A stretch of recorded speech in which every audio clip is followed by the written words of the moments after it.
والله العظيم يقسم علي بروح والدي دائما هو يطلعني انا الغلطانه. يعني وصلت مرحله وياه حتى الاشياء اللي هي ما بيها غلط اني من عنده الغلط، بس اقول له اي انا الغلط. قبل لا ينسحب تقريبا 20 يوم انا كشفته انه هو عنده علاقه ويا بنيه ثانيه، للاسف ومسوى عقد وياها واني ما ادري.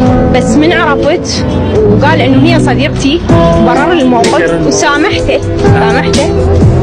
ولما سامحته وراها باسبوعين انسحب مني، لان انه انا كنت بمكان عمل دا اشتغل. خابرته قلت له انا انخطبت، يعني دا اسوي في مقلب ضرير. يعني اي مقلب ضرير. احس انه هذا المقلب يعني شلون هو منتظره حتى ينسحب من عندي. للاسف والله. كانت ردة فعله من خابرتي؟ اني صراحه يعني بس شوفي القانون بايدي، انا لحد الان والله يعني كلش متألمه بهذا الموضوع.